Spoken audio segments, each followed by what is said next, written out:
वैसे तो क्लासेस के पॉइंट्स तो बहुत हैं, लेकिन भाई साहब ने खास कहा कि आप अनुभव सुनाना। तो आज अनुभव के द्वारा इसे भी बहुत बड़ी प्रेरणा मिलेगी।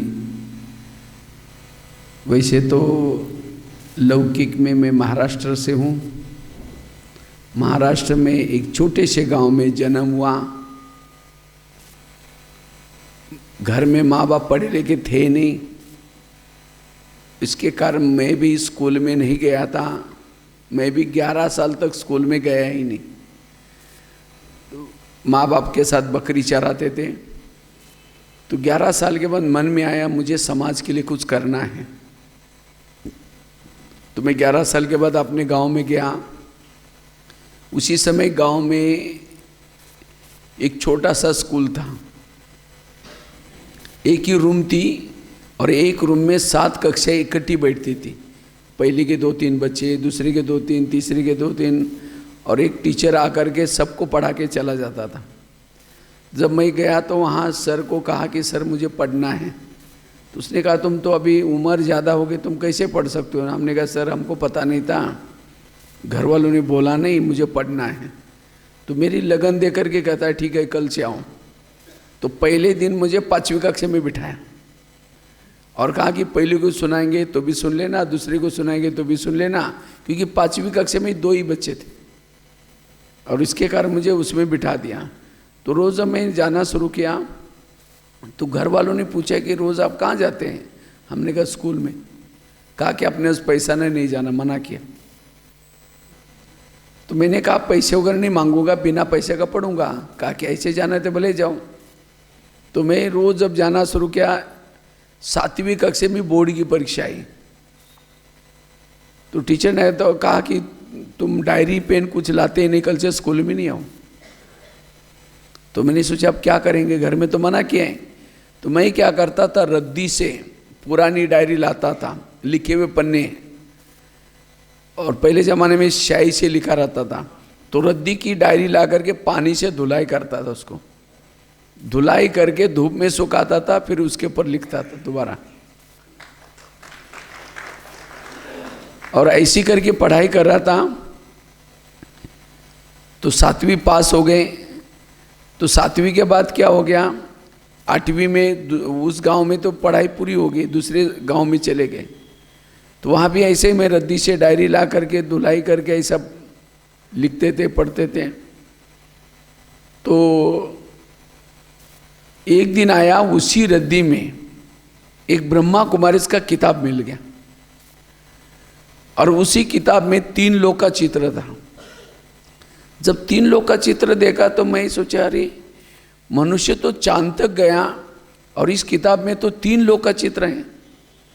तो मैंने क्या किया, क्योंकि 8 दिन पहले टीचर ने एक लेसन पढ़ाया था, मनुष्य चांद तक गया है, चांद से पार कोई गया ही नहीं, आर्मस्ट्रांग, नील आर्मस्ट्रांग ऐसे कुछ नाम थे।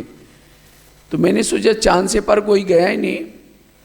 तो यहाँ तो सर ने कहा कि मनुष्य चंद्राल ये लिखा है, लेकिन इस ब्रह्मा कुमारी के किताब में 3 लोग का चित्र, साकार दुनिया, आकारी दुनिया, निराकारी दुनिया।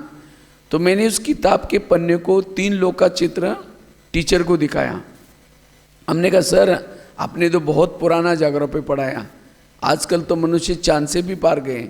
नहीं कहा कि कोई नहीं गए। मैं बोला देखो ये। तो सर ने उसको पढ़ा, बाजू में लिखत थी, प्रदर्शनी का किताब था वो। तो मेरे को कहा कि इसका कोई क्वेश्चन तुमको परीक्षा में नहीं आएगा, छोड़ दो उसको, बोल दिया।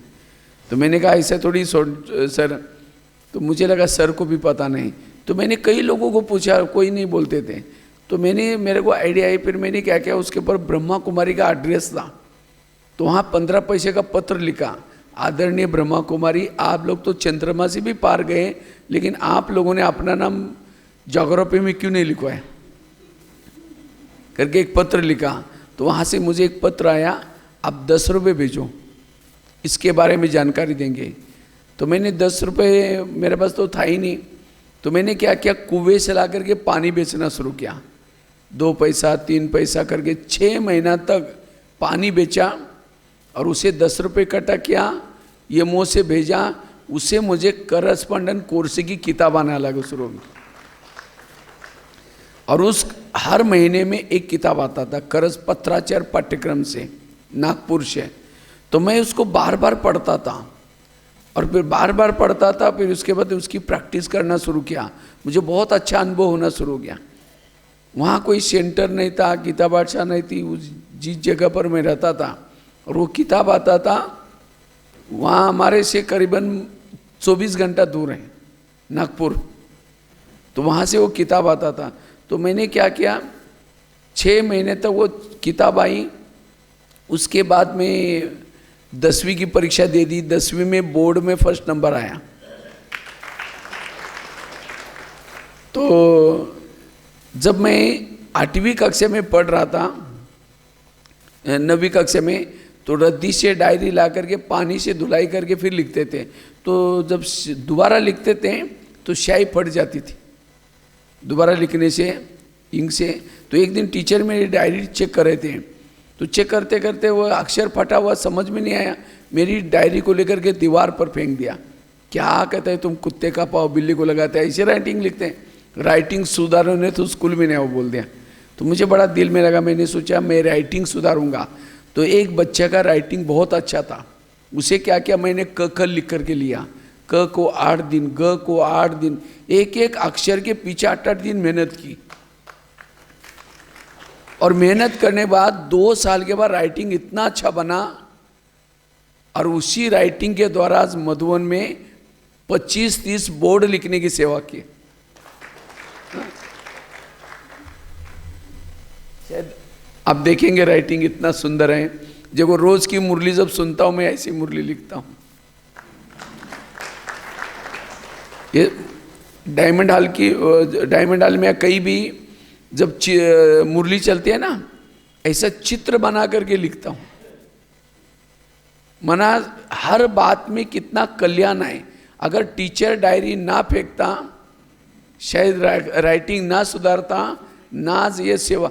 और ये सेवा का चांस मुझे आज मधुबन में जो मैंने मुरली लिखी, उस मुरली से मुझे इतना अच्छा चिंतन चला, इतना अच्छा ज्ञान का ये हुआ।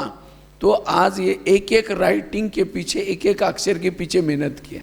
पढ़ाई तो बहुत कम किया, 5वीं से 10वीं तक, लेकिन वो एक एक अक्षर को मेहनत की। और जब मैं परीक्षा में कभी लिखता था तो टीचर कहते थे कि तुम्हारे राइटिंग के ऊपर क्रॉस करने के लिए हमको डर लगता है।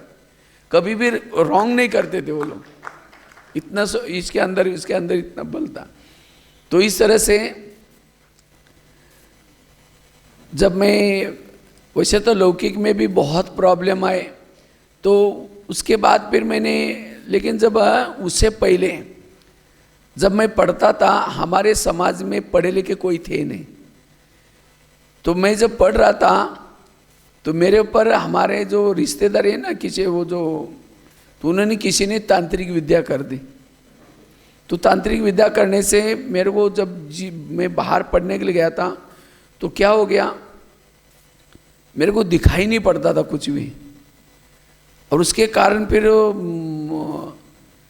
परीक्षा में फेल हो गया 9वीं कक्षा में। तो फेल होने के बाद फिर मैं सोचने लगा ये ऐसा क्यों होता है। तो उसके बाद वापस मैंने क्या किया, गुरु किया। उसके पहले मैं भक्ति मार्ग ये वगैरह कुछ नहीं करता था, क्योंकि हमारे घर में कोई कुछ करते ही नहीं थे। 8-8 दिन तो स्नान भी नहीं करते थे। भक्ति का तो बात ही छोड़ो, इतनी अंधश्रद्धा वैसे परिवार था। लेकिन जब मेरे को ये तांत्रिक विद्या की मैंने, और उस समय तांत्रिक विद्या से ऐसा हो गया, मैंने 3 बार शरीर छोड़ दिया, इतना उसका प्रभाव पड़ा वो। क्योंकि बहुत खतरनाक उन्होंने किया था कि ये व्यक्ति हमारे समाज में पढ़ करके आगे बढ़ेगा करके, कुछ वहाँ गांव के ऐसे लोग होते हैं। तो फिर मैंने क्या किया उस समय, तब से 2-3 बार तो डॉक्टर ने चेक किया तो कहा कि ये खत्म हो गया। लकड़ियाँ भी लाई जलाने के लिए, क्योंकि मुझे तो कुछ पता नहीं था, वो घर वाले सब बताते कि ऐसा ऐसा हो। फिर एक व्यक्ति ने मेरा चेहरा देखा, कहा कि इस व्यक्ति को कुछ नहीं हो सकता है, इसको कुछ नहीं होगा। उसके बाद जब मैं ठीक हो गया, ठीक होने के बाद फिर मैंने क्या किया, मैंने सोचा ये ऐसा क्यों होता है किसी ने कहा कि आप भक्ति नहीं करते इसीलिए, तो मैंने क्या कि कचरनाथ महाराज करके गुरु थे उसको किया।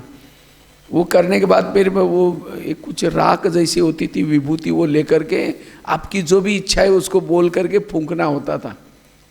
तो मैं कहता था मेरी कोई इच्छा नहीं है, मेरे को कोई, वो बताता नहीं आप बताओ कि आपको परीक्षा में अच्छे मार्क है। मैं अच्छे मार्क लेने के लिए हम मेहनत करेंगे, गुरु को क्यों बताएंगे भाई हमको। मुझे लगता था ये ठीक नहीं है, मेरे को लगता था फिर भी हमने कहा कोई ना कोई सहारा चाहिए। लेकिन जब ये रद्दी में मुझे किताब मिला उसके बाद मुझे लगा अब मुझे सब कुछ मिल गया, क्योंकि यहाँ का मुझे ये अच्छा लगा, यहाँ कुछ भी बाबा को मांगना नहीं है। बाबा कहते हैं तुम योग्य बनो, मेरे श्रीमत प्रमाण चलो, मैं समय तुम्हें सब कुछ दूंगा। तो मुझे फिर लगा ये सत्य मार्ग है। फिर मैंने फटाफट क्या किया, उसको छोड़ करके इसमें ज्वाइन करना शुरू कर दिया। और 10वीं में मेरे पास पैसे नहीं थे, 10वीं की बोर्ड की परीक्षा देने के लिए, ये करने के लिए।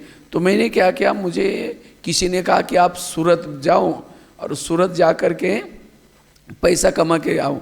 अब मैंने कभी बस नहीं देखी थी, ट्रेन नहीं देखी थी, मुझे सूरत कभी देखा भी नहीं था, लेकिन किसी ने मुझे प्लान बना कर दिया। तो जैसा प्लान बनाया वैसे मैंने क्या किया, आ गया। अब वहाँ रहना का मुझे समझ में नहीं आ रहा है, अब कोई पहचान वाला भी था ही नहीं। तो मैं सवेरे से लेकर के घूम रहा था सूरत में। तो एक मुस्लिम व्यक्ति मुझे बुलाया, कहा कि भाई आप कहाँ घूम रहे? बोला आप किसको ढूंढ रहे? मैं सवेरे से देख रहा हूँ आप यहाँ से 3-4 बार गए आए इधर। मेरा वो स्कूल का ड्रेस, छोटा सा चड्डी, वो खाकी वाली मराठी वाली टोपी और हाफ ड्रेस वो इंसर्ट किया हुआ जैसे स्कूल के बच्चे जाते हैं। मेरे पास सामान भी कोई नहीं था, एक नायलॉन की थैली थी, उसके अंदर एक ड्रेस था। तो मैं अपना इधर, अब मुझे पता ही नहीं था कि वहाँ रहूँगा कैसे। तो उस मुसलमान व्यक्ति ने मुझे बुलाया और कहा कि बेटा तुम कोई बात नहीं, तुम मेरे पास रहो, क्योंकि सवेरे से लेके मैं घूम रहा था, मुझे पता नहीं कहाँ जाना है। फिर वो मुझे उसने बुला करके क्या किया, कहा कि आप यहीं रहो। तो सवेरे उसका मन चेंज हो गया, उन्होंने कहा कि मैं तुमको नौकरी ढूंढूंगा। तो उन्होंने मुझे ऐसी गांधी एक मिल है, उसके अंदर उन्होंने, वो वहाँ साड़ियाँ प्रिंट होते हैं सूरत में, तो उसके अंदर वो कलर डालने के लिए मुझे नौकरी दे दी। तो मेरे को कहा कि आप इधर उधर जाने की वजह से तुम्हारी पहचान हो जाएगी, तुम कहीं चले जाना, यहीं रहो। तो वहीं रहा। तो उनके पूरा परिवार के लोग थे, लेकिन उस समय मैं भक्ति करता था, वो ये करता था, बाहर का खाता नहीं था, मांसाहारी कुछ। तो मेरे को अलग से वो खाना बनाने के लिए बर्तन खरीद किया उन लोगों ने। वो अपने बर्तनों में खाना नहीं बनाते थे, मेरे को अलग बना करके खिलाते थे। तो इस तरह से तो उनके बच्चे मेरे से इतने घुल गए, तो मेरे को कहा आप कहीं जाना नहीं, आप ये हमारे भाईजे नहीं बोल दे मेरे को। तो इस तरह से, लेकिन मैंने कहा मेरा लक्ष्य ये नहीं है, मुझे जाकर पढ़ाई करना है। तो मैं 1 साल रहा, उसके बाद वापस गया। जब वापस जा रहे थे तो दादर में ट्रेन चेंज करनी रहती थी, तो मैं पूछताछ में गया, मेरे को गांव जाना है, वो कोयना एक्सप्रेस ट्रेन कहाँ लगते पूछा। उसने कहा इधर आओ। अंदर गया, तुम्हारे पास कितना पैसा है? तो मैंने पूरा साल में 400 रुपये कमाया था। कहता वो पैसे इधर दे दो। मैंने दे दिया, जाओ बोल दे। वो पैसा भी ले लिया मेरे से। अब मेरे को टिकट के लिए भी पैसा नहीं, अब करेंगे क्या? तो मैंने सोचा मैं अब वो मेरे को कहता जाओ नहीं तो मैं तुमको अंदर जेल में बंद कर दूंगा बोल दे। तो मेरे को तब से वो मुंबई का इतना वैराग आ गया। हमने कहा मुंबई में ऐसे भी लोग हैं। फिर मैं वापस चला गया, बिना टिकट का गया। मैंने सोचा मैं जो टीटी आएगा उसको बताऊंगा मेरे से ऐसा ऐसा हुआ। फिर वहाँ से हमारे गांव तक जाने के लिए भी पैसे नहीं थे। 2 दिन पैदल पैदल जा कर के घर तक पहुँचा। फिर मना ऐसे। उसके बाद जब ये ज्ञान, बाद में 10वीं 9वीं बाद में पढ़ाई किया, उस समय किताब मिला। उसके बाद बाबा के ज्ञान में आए।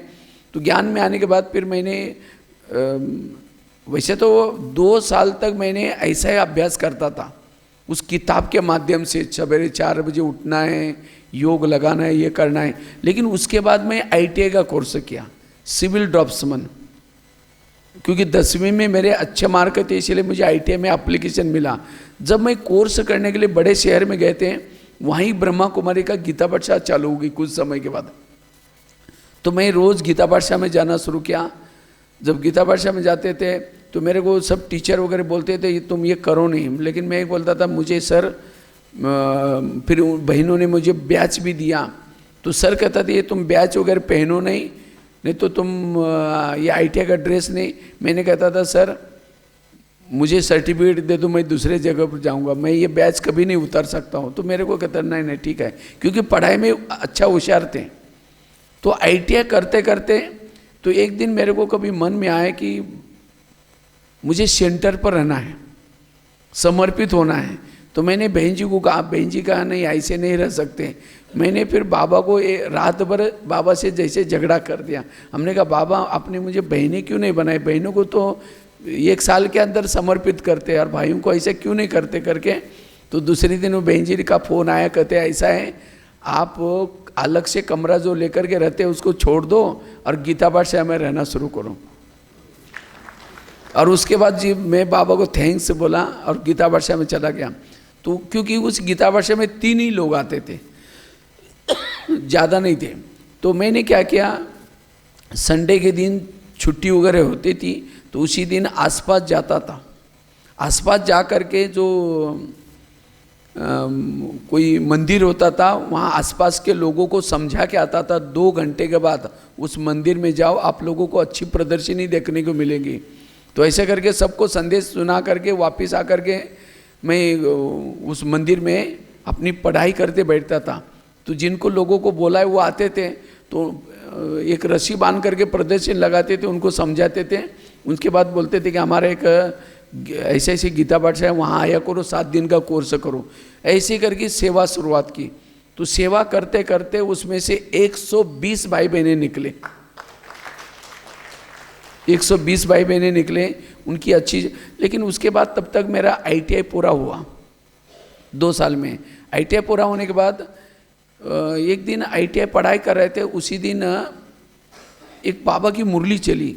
बाबा ने कहा कि बच्चे शुद्ध भोजन खाना चाहिए, पवित्र भोजन खाना चाहिए, ऐसा करके मुरली चली पूरा भोजन के ऊपर।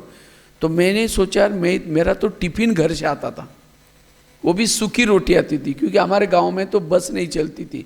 वो हमारी माताजी क्या करती थी, दूसरे एक माताजी पहचान वाली थी, उस गांव में जा कर के अनाज देती थी, जो ज्वार का वहाँ रोटी बनते हैं, ज्वार का आटा देती थी, उसे रोटी बना करके केवल वो बस में रखते थे। तो उसी सूखी रोटी को खाते थे। लेकिन जिस दिन मैंने वो सुना कि वो भी नहीं खाना है, बाहर का भोजन नहीं खाना है, शुद्ध भोजन खाना है, मैंने घर में पत्र लिखा, मुझे भोजन मत भेजो, मैं खुद बना कर खाऊंगा। मुझे ना आता था ना मेरे पास पैसा था, लेकिन मुझे लगा बाबा का श्रीमत का पालन करना है। 8 दिन तो भूखा ही रहा, कुछ नहीं खाया। तो गीता पाठशाला वालों को पता चला कि ये कुछ खाता नहीं, तो किसी ने मुझे एक स्टोव दिया, एक पतीला दिया, कुछ चावल ला कर दिया। मैं चावल को उबालता था, उसी गरम चावल पर चीनी डाल करके एक टाइम पर खाता था। तब से बाहर का भोजन खाना बंद किया, और उसका परिणाम आज बाबा ने कहाँ रखा है, भंडारे में रखा है, भोजन खाने में। तो इस तरह से फिर जब ITI पूरा हुआ, ITI होने के बाद मेरे पास खाने के लिए कुछ नहीं था, नौकरी की आवश्यकता थी। लेकिन मैंने सोचा पहले बाबा के ज्ञान को अच्छी तरह समझूंगा, फिर नौकरी ढूंढूंगा। जब कॉल आता था मैं बाबा के सामने रखता था, मैंने कहा बाबा ये मुझे कॉल आया है, लेकिन जहाँ कोई सेंटर नहीं है, ऐसे जगह पर मुझे कॉल आया है, मुझे तो आपका ज्ञान मुझे समझना है, मुझे नौकरी बाद में करनी है। तो बाबा कहता है बच्चे उसको फाड़ के फेंक दो। मैं कॉल को फाड़ के फेंकता था 3-4 बार, जबकि खाने के लिए नहीं, नौकरी पीछे पड़ रहे। लेकिन मैंने सोचा नहीं, ज्ञान को पूरा समझना है। तो मैंने क्या किया, मैंने सोचा गीता पाठशाला में इतनी अच्छी पालना मिल रहे हैं, तो बहनों को कहा कि बहन जी अब मैं यहाँ से जा रहा हूँ, मैं आपके पास आ रहा हूँ, यहाँ कोई बहनों को भेजो। फिर वहाँ सेंटर बनाया, बहनें भेजी। तो मैंने क्या किया, जो मेन डिस्ट्रिक्ट है जहाँ बहनें रहती हैं वहाँ चला गया। तो लेकिन मैंने सोचा कि वहाँ रहेंगे कैसे। तो मैंने क्या किया, एक डॉक्टर के पास गया। हमने कहा डॉक्टर जी आपको कंपाउंडर की ज़रूरत है? कहता हाँ मैं ढूंढ रहा हूँ।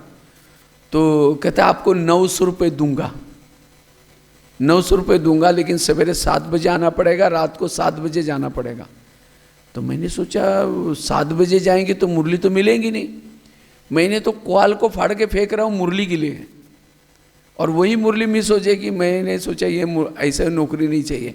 तो मैंने एक आइडिया आई है, हमने कहा सर मुझे 900 रुपये नहीं चाहिए, मुझे 100 रुपये चाहिए, बस 100 रुपये दे दो, मैं अपने आप काम। तो वो तो मुझे ऊपर नीचे देखने लगा, कहता है मैं 900 रुपये दे रहा हूँ। मैं बोला मुझे इतना नहीं चाहिए, मेरा 100 रुपये का ही काम है, क्योंकि 50 रुपये रूम का किराया और 50 रुपये में खाने का पूरा हो जाएगा। चावल उबाल करके चीनी डाल के खाना है और कुछ नहीं खाना है, लेकिन मुरली मिस नहीं करना है। तो डॉक्टर कहता है ठीक है 100 रुपये ना, आप कभी भी आओ, नहीं आओ तो भी आपको हर महीना 100 रुपये मिलेगा। तो मैंने क्या किया, अपना जाता था सेंटर पर, अच्छी तरह मुरली सुनता था, ज्ञान योग करके अगर कोई सेवा करता था, नहीं है तो सीधा हॉस्पिटल जाता था और आराम से मुझे कैशियर बना दिया, मतलब बाहर काउंटर में रखता जाता था। तो वहाँ क्या मैंने उनको बोल कर एक चित्र लगाया बाबा का, बस वहाँ योग में बैठता था, तीनों लोगों का चित्र लगाया और बैठता था। कोई भी आता था मैं बाबा को कहता था बाबा नीचे कोई आया देखता हूँ, उसका लिया ये कर दिया। तो एक दिन डॉक्टर ने कहा कि आप कोई आश्रम में जाते हैं, आप बिल्कुल ध्यान में मगन रहते हैं। मैंने कहा हाँ मैं ब्रह्मा कुमारी आश्रम में जाता हूँ। कहते हैं तुम्हारे जैसे और भाई मिलेंगे? तो मैंने कहा देखता हूँ। एक कुमार फ्री था, उसको भी वहाँ नौकरी लग गई। कुछ समय के बाद वो डॉक्टर कहता है मेरे पास एक 2 मंजिल का मकान खाली है, अगर आपके आश्रम को चाहिए तो पूछ लो। तो मैंने बहनों को कहा कि बहन जी हमारा डॉक्टर ऐसे ऐसे बोलता है। अरे कहते वहाँ तो सेंटर नहीं है, अच्छा है दिया तो हम वहाँ सेंटर खोलेंगे। तो वहाँ उन्होंने पूरा मकान दे दिया, अभी भी वो सेंटर चल रहा है। देखो मैंने लिया 100 रुपये, लेकिन बाबा ने कितना वसूल किया। इतना ही नहीं, वो पूरा हॉस्पिटल ही ब्रह्मा कुमारी का है, क्योंकि उस डॉक्टर को कोई बच्चा नहीं था, एक ही बच्ची थी, उसकी शादी को चली गई। उसने देखा ये लोग तो इतने अच्छे हैं, उनको ही वो हॉस्पिटल दे दिया। तो ये तो हॉस्पिटल में सेवा करते करते एक दिन मैं अपने गांव के तरफ जा रहा था। तो गांव के तरफ जा रहा था तो मैं बस का इंतजार कर रहा था, तो देखा एक दूसरे तहसील की बस लगी थी। तो मैंने सोचा अरे इस तहसील में बाबा का संदेश नहीं है। मैंने सीधा क्या किया, उस बस में बैठ करके चला गया। अब जा करके मुझे लगा वहाँ रहेंगे कैसे, क्योंकि कोई पहचान वाला नहीं। तो मैंने किसी व्यक्ति को पूछा यार रहने का कोई प्रबंध होगा? अरे बोला यहाँ तो एक बहुत बड़ा मठ है, मंदिर है, वहाँ जा कर के आप रह सकते हैं। तो मैं वहाँ चला गया, लेकिन वहाँ एक महाराज जी थे। तो मैंने सोचा कि महाराज जी को पता चलेगा ब्रह्मा कुमार है। मैंने क्या किया, बैच उतार करके जेब में डाल दिया और उनके पास जा करके उनको कहा गुरुजी मैं दुखी हूँ, मैं परेशान हूँ, मुझे शांति चाहिए। कहता है तुम मुझे गुरु बना देना, मैं तुम्हें मंत्र देता हूँ। मैंने कहा तो गीता में तो कहा है कि देह से संबंधी भूल जाओ, ये करो, और आप तो देहधारी हैं। उसको ऐसे ऐसे क्वेश्चन पूछे, वो जवाब ही देना बंद कर दिया। मेरे को कहता है भाई गुरु तो मुझे आपको बनाना पड़ेगा। कहता है आप गुप्त रूप में कौन है ये बताओ। तो मैंने अपना बैच निकल करके लगा है, मैं कहा मैं ब्रह्मा कुमार हूँ, आप लोगों को क्यों ऐसे ठग रहे हैं? भगवान कोई अलग है और आप किसी का परिचय कुछ दे रहे हैं, भगवान का पता ही नहीं। अब इतना बड़ा दुकान खोल करके बैठे हैं। कहता है क्या करूँ, बोल रहा है मुझे नौकरी नहीं मिली इसलिए मैंने संन्यास लेकर के इधर आ गया। वो कर्नाटक का था, लेकिन वहाँ नौकरी नहीं मिली इसलिए संन्यास रूप धारण करके अपना वो चला रहा था। तो मैं फिर उसके साथ में रहा। तो रोज़ नहाने के लिए कुएं में जाते थे, वो माला लेकर के कहता था शिव ओम शिव ओम। मैंने कहा आप वो पार्वती के पति हैं शिव? कहता नहीं। तो हमने कहा आप शिवम शिवम क्यों बोलते हैं, आत्मा हूँ बोलो। भाई कहता ठीक है आत्मा हूँ। तो उसको पक्का ही हो गया। मैं बोला देखो आपने इतना लोगों को भगवान से दूर किया, आपने पाप कर्म किया है, इसको ख़त्म करने के लिए आइडिया है। बोला कौन सी? हमने कहा आपको यहाँ इस शहर में परमात्मा का सही परिचय किसी को नहीं है, तो हम एक यहाँ कार्यक्रम करेंगे। कहता है हाँ जो भी खर्चा लगेगा मैं दे दूँगा, मेरा बहुत बड़ा यही कार्यक्रम करो। तो मैंने बहनों को फ़ोन किया ऐसे ऐसे मैं उस गांव में पहुँचो। कहते अरे तुम तो घर में गए थे, वहाँ कैसे पहुँच गए? हमने कहा वहाँ एक बड़ा कार्यक्रम करना है और वहाँ सेंटर नहीं है, आप सारी टीम प्रदर्शन लेके आओ। तो सभी प्रदर्शन लेके आए, वहाँ 2 दिन प्रदर्शनी लगाई, 7 दिन का कोर्स किया, वहाँ सेंटर खुल गया। मना ऐसा ऐसा सेवा का उमंग रहता था। उसके बाद फिर मन में आया कि नहीं, उसे भी कुछ अर्घ करना है। तो कभी मैं बहनों को कहता था, बहन जी मुझे मधुवन में समर्पित होना है, लेकिन मैं ज़्यादा योग के ऊपर ज़्यादा ध्यान रखता था। मेरे को बहनों ने कहा कि तुम मधुवन में नहीं रह सकते, क्योंकि तुम ज़्यादा योग करते हो, अगर तुम योग में बैठेंगे तो सेवा कौन करेगा, हमारे सेंटर का नाम खराब हो जाएगा बोल दी। तो इसीलिए मुझे छुट्टी नहीं दिया। लेकिन मेरे को अंदर से लगा नहीं, मुझे मधुवन में निवासी बनना है। तो मैंने सारा कुछ छोड़ करके एक दिन बाबा की मुरली चली। बाबा ने कहा कि बच्चे, तुम्हारे पास अगर पैसा है उसे ब्याज से दो, और उसे तुमको 2 रोटी चाहिए, कितना चाहिए, उसे आप आराम से तपस्या करो। वो मैं जब उसे पहले 10वीं में अगर था तो मैं क्या करता था, किसी के घर में पानी बेचता था, कुछ करता था। ऐसे करके मैंने 2000 रुपये इकट्ठा करके पोस्ट में डाले थे। तो वो जिस जगह पर मैं गए थे तो वहाँ एक भाई का बिजनेस था, वो ब्याज से देता था। मैंने उसको दिया, उसे 40 रुपये आता था। तो मैंने क्या किया, वो 40 रुपये में चावल वगैरह बना कर खाता था। एक माताजी ने मुझे मकान दिया। मैंने करीबन 1 साल तक रात को 10 बजे योग करता था, शुरू करता था, सवेरे 5 बजे तक योग करता था।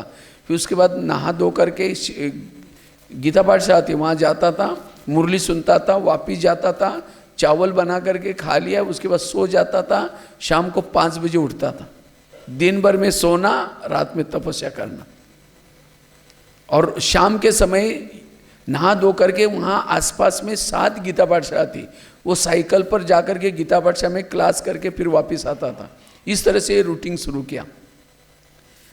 तो और उसमें जो मुझे जो अनुभव हुए योग के अंदर, वो वंडरफुल अनुभव, और उसी 1 साल लगभग उसी अनुभव के आधार से आज यहाँ तक पहुँचा हूँ। जो मैंने 1 साल तक तपस्या की, सब कुछ छोड़ करके 40 रुपये में चावल बना करके, 40 रुपये ब्याज से मिलता था, उसे चावल बनाते थे, चीनी डाल करके एक टाइम पर खाते थे, और रात भर योग किया, तपस्या किया। तो एक दिन बाबा कहते, बच्चे तुमको मधुवन निवासी ज़रूर बनाऊंगा। तो मैं कह रहा, बाबा मुझे तो बहनें छुट्टी नहीं देती, उसकी तुम चिंता नहीं करो, मैं बैठा हूँ बोल दी। तो मैंने अंदर से लगा कि मेरा योग बाबा तक पहुँच गया। उसके बाद क्या हो गया, वो अचानक वो मकान था, वो झोपड़ी थी जैसी थी, वो तूफान आया, उड़ गया। तो वहाँ से मैंने दूसरे ज़िले में गया, भाई मेरे लौकिक भाई के पास, और वहाँ से फिर वहाँ भी 2 साल रहा। वहाँ से कोल्हापुर ज़िले में पड़ता है। वहाँ से फिर वहाँ के कुमारों के साथ मैं मधुवन में आया। जब मधुवन में आया तो मधुवन में मुझे सेवा का चांस मिला। कुमारों की भट्टी हो गई, भट्टी होने के बाद वहाँ सेवा का चांस मिला। तो सेवा करते करते 2 साल मधुवन में रहे, ट्रायल में मेरा नाम आ गया। तो एक दिन क्या हो गया, गुलजार दादी ने अचानक मुझे बुलाया 2 बजे दिन में, क्योंकि वहाँ दिल्ली में कुछ प्रॉब्लम आया था पांडवन में। तो किसी ने कहा ये भाई ट्रायल पे रहे हैं, दादी इसको भेज दो। तो मेरे को दिन में, क्योंकि उससे पहले उस समय बाबा हर दिन 2 दिन के बाद बाबा आता था मधुवन में, ओम शांति भवन में, और उस समय पार्टी भी कम रहती थी। तो बाबा उस समय मुरलिया चलाता था, और बिल्कुल स्टेज पर भाई बहनें मिलते थे। उस समय 10-15 की पार्टी रहती थी, बाबा स्टेज पर बैठ कर के मिलता था। तो कभी कभी तो एक दिन बाबा ने सेवाधारी को बुलाया, जो सेवा करने वाले ट्रायल पर, उनको बुलाया। तो बाबा ने कहा कि बच्चे ऐसा नहीं कि सेवा मतलब मधुवन में, बाबा जहाँ भी भेजेगा सेवा कर सकते हैं। तो हम तो हाथ खड़ा करने में क्या गया। तो दूसरे दिन सचमुच क्या हो गया, गुलजार दादी ने मेरे को बुलाया, कहा कि आप दिल्ली नहीं देखी ना। हमने कहा नहीं दादी। कहते दिल्ली देखोगे? हमने कहा हाँ दादी, आप भेजेंगे तो जाएंगे। कहते अभी आधा घंटे में तैयार होके आना। और कहा कि ये बात यहाँ मधुवन में किसी को भी नहीं बोलना कि मैं दिल्ली जा रहा हूँ। मैंने कहा दादी, मैं जिसके पास सेवा करता हूँ वो भाई को बोलो ना। नहीं उनको भी नहीं बोलना बोल दी। मैंने कहा दादी मैं आऊँगा तो वापस मेरे को कैसे रखेगा वो? कहते उसकी चिंता नहीं करो, मैं बैठे बोले आप किसी को नहीं बोलना है। मुझे तो समझ में नहीं आया, मेरे को अंदर से नशा चली, जो होगा सब कल्याणकारी होगा, क्योंकि बाबा का रथ मुझे भेज रहा है। मैंने कोई भी किसी की बात नहीं मानी, किसी को बोला भी नहीं, फटाफट गया और मेरे पास सामान तो कुछ था ही नहीं, छोटी से एक लोहे का ट्रंक था, उसके अंदर एक ही ड्रेस था, वो लेके आ गया। तो दादी ने क्या किया, एक भाई को कहा कि इसको नीचे जा कर के छोड़ के आ जाओ। छोड़ दिया और एक जनरल टिकट बना करके मेरे को भेज दिया। मेरे को ये इतना नशे कि बाबा मुझे भेज रहा है। तो दिल्ली में गया, तो दिल्ली में एक भाई रहता था गोपाल भाई करके, तो विदेशी वहाँ फॉरेनर बहुत आते थे। तो वहाँ फॉरेनर खाना खाते थे, उनको टेबल पहुँचना, उनको ये करना, पानी देना, मुझे वो सेवा मिल गई। तो दूसरा दिन था, वो भाई ने मेरे से टीन मांगा, कहते टीन लेके आओ। तो मैं तो मराठी भाषा जानता हूँ, मुझे हिंदी आती ही नहीं थी इतना अच्छा। तो टीन मैं समझा ही नहीं टीन क्या होता है। तो मैंने वो भाई को बोला, भाई जी क्या लाना है। उसको लगा कोई इसको हिंदी बिंदी नहीं आती, तो उसको गुस्सा आ गया। कहता है दादिया पता नहीं कौन से गधे भेज देते हैं जिसको हिंदी भी नहीं आती। मेरे को गधे का टाइटल मिल गया। और वो एक भाई को बुलाया, कहा कि इस गधे को जाकर के बगीचे में छोड़ के आ जाओ, जाओ, इसको हिंदी भी नहीं आती बोल दिया। उस भाई ने मेरे को क्या किया, हाथ पकड़ा और पीछे जाकर के एक आजमल खान पार्क है वहाँ, रात को 9 बजे छोड़ दिया। अब मैं खाना भी नहीं खाया था, कुछ नहीं खाया था। मेरे को अंदर से विचारों का तूफान आने लगा। मैंने कहा बाबा ये मधुबन में तो स्वर्ग है और यहाँ तो मैं नरक में पहुँच गया। यहाँ के लोग गुस्सा करते हैं, ये करते हैं। फिर अंदर से एक मन में आता है, तुमको किसने भेजा है, बाबा ने भेजा है, तुम चिंता नहीं करो। मैं सोचा अब क्या, 9 बज गया, 10 बज गया, 11 बज गया, 12 बज गया, 1 बज गया। पुलिस वाला सीटी बजा करके जाता था, मैं सोचा उसने देख लिया अब जेल में लेके जाए। तो अंदर से बहुत, अब क्या करें, मधुबन में भी नहीं जा सकते क्योंकि मधुबन में जिसके पास रहता तो उसको पूछा ही नहीं, वो कहेगा तुमको दिल्ली नहीं देखना है तुम वही जाओ। अब घर में भी नहीं जा सकते, 4-5 साल से घर से छोड़ दिया है, अब जेब में पैसा भी नहीं है, अब करे क्या। एक बहुत अंदर से इतने विचार आ रहे हैं। मैं बोला बाबा कहते नहीं, किसने, अंदर से मन में आता है नहीं किसने भेजा, जो होगा सब अच्छा होगा। ऐसे करते करते रात को 2:30-3 बजे तक, तो 3 बजे जैसे बाबा सामने जैसे आकर के कहता है बच्चे कहीं नहीं जाना, तुमको मैं हिंदी सिखाऊंगा, वापिस सेंटर पर आना करके। फिर मेरा संकल्प सारे बंद हो गए, मैं आराम से योग करता रहा। फिर 5 बज गया, फिर मैं धीरे से क्या किया, वापिस सेंटर पर गया। तो भाई ने वॉकिंग करके आ रहा था, मेरे को कहा कि तुम आ गए, कहता तुम मेरे पास सेवा नहीं करना, तुम जाकर किचन में पोछा लगा दो। तो फिर मेरे को किचन में भेज दिया। तो मैं किचन में पोछा लगाते लगाते वो एक भाई खाना बनाता, तो मैं बोला भाई जी वो क्या डाला, कहते तुम इधर देखना भी नहीं, तुम अपना काम कर लो।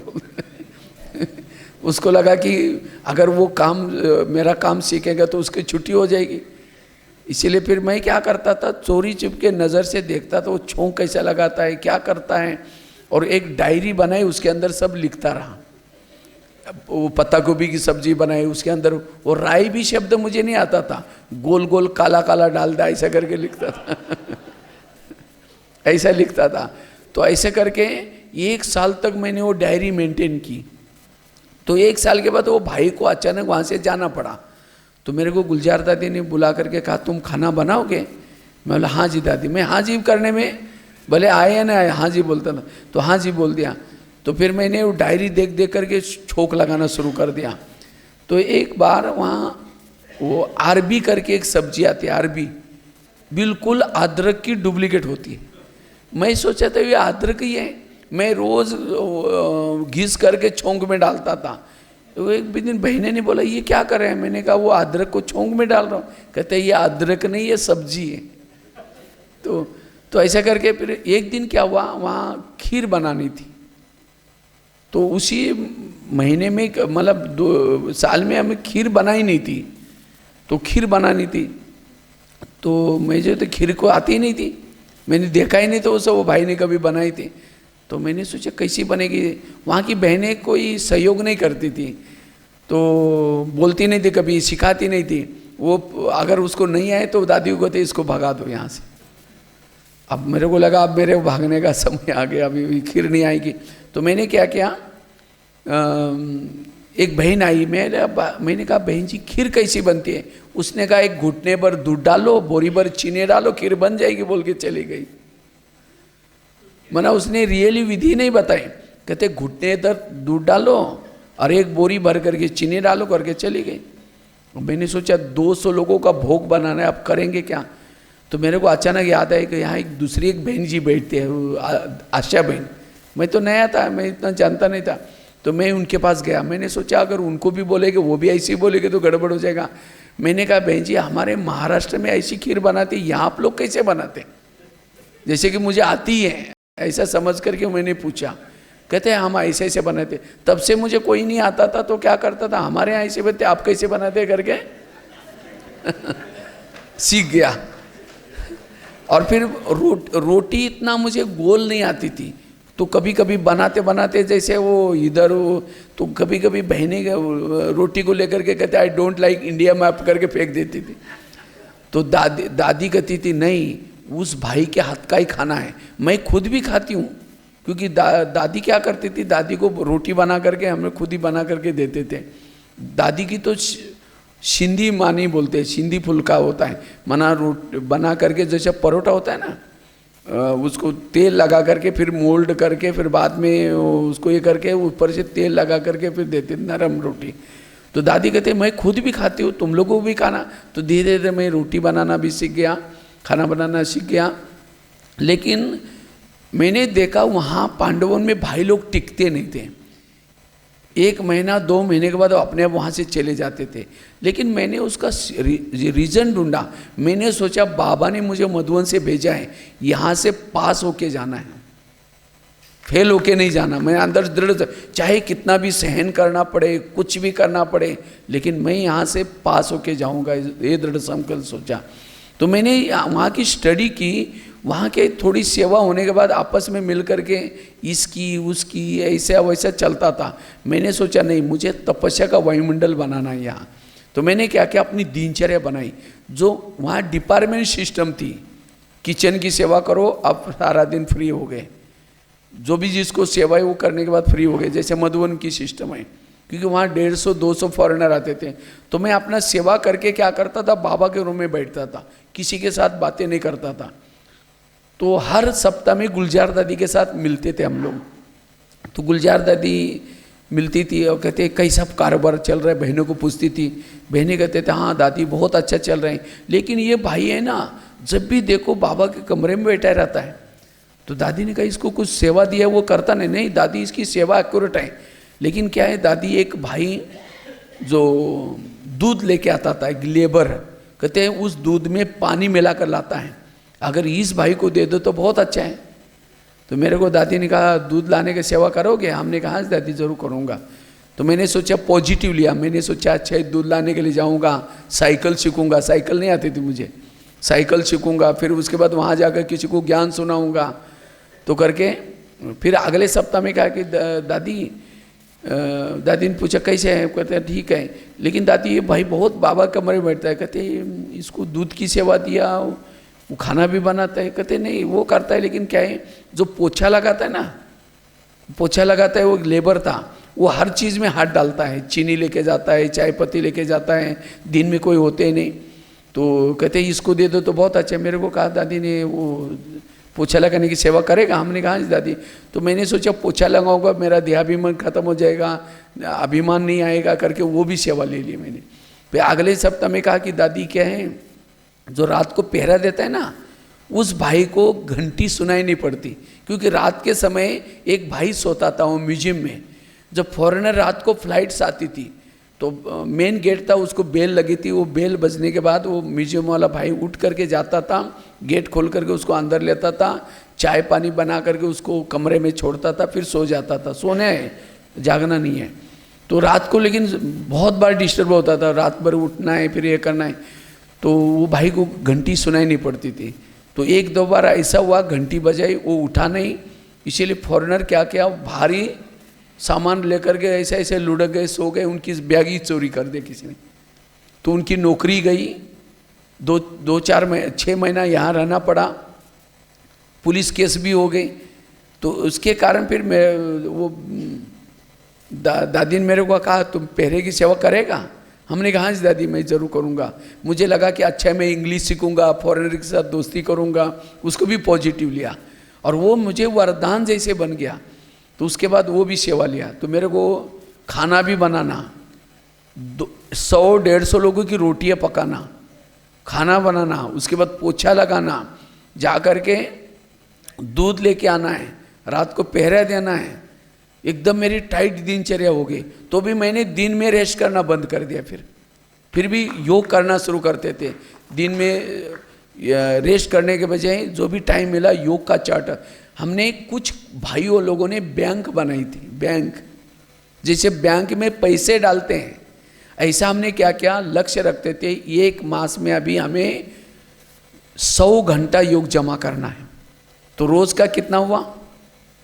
3 घंटा, 3, सवा 3, साढ़े 3 घंटा। और उसका एक पासबुक बनाया था सभी ने, पासबुक में सभी को नंबर दिया था और 1 महीने के बाद पासबुक एक बैंक मैनेजर बनाया था, उसके बाद देते थे। अगर एक दिन भी 3 घंटा नहीं है वो बैंक से आउट हो गया, उसका पासबुक जब्त हो गया। और जो एक साल तक बैंक में एंट्री करता है उसको दादी से गिफ्ट देते थे। और इसीलिए मेरे को लगता था चाहे सोना नहीं, कुछ भी नहीं करना, सारा दिन में 3.5 घंटा योग करना ही है। योग लगे ना लगे लेकिन जाकर बाबा कमरे में बैठ कर के योग करना है, 15 मिनट से ज़्यादा। ऐसा हमने कुछ लोगों ने बैंक बनाई थी, उससे मुझे बहुत बड़ा फायदा हुआ, योग करने का आदत बन गई।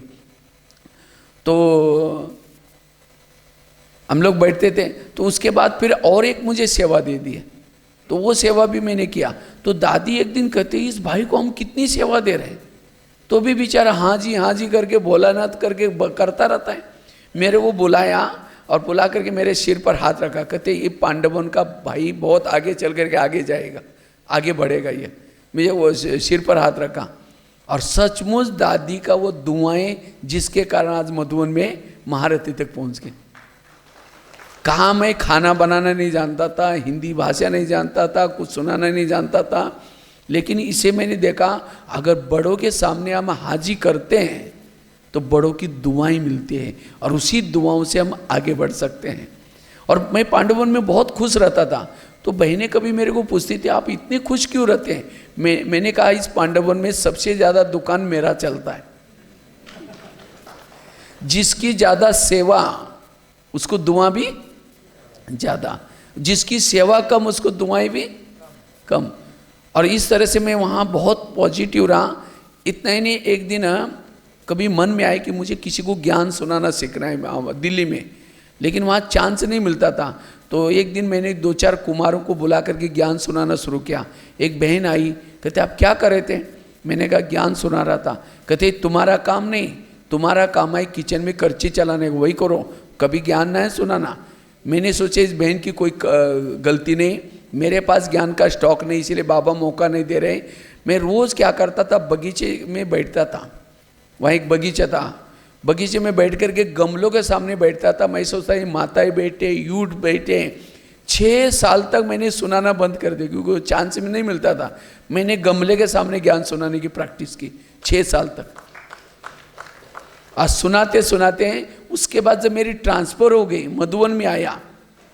जब मधुबन में आया तो मधुबन में भी किचन की सेवा करके जा करके तपस्या धाम में क्या करता था, गमलों को ज्ञान सुनाने की करता था। तो वहाँ धीरे धीरे माताएं आना शुरू हो गई, भाई लोग आते थे, भाई जी आप बैठे कुछ सुनाओ ना। मुझे डर लगता था यहाँ भी कोई बोल ना दे, तो इसलिए मैं डरता, मैं बोला नहीं मैं नहीं सुना सकता हूँ। तो ज़्यादा ही पीछे पड़ते थे। तो मैंने क्या करता था, तपस्या धाम के पीछे जहाँ चारों तरफ बंद है वहाँ बिठा करके लोगों को ज्ञान सुनाता था।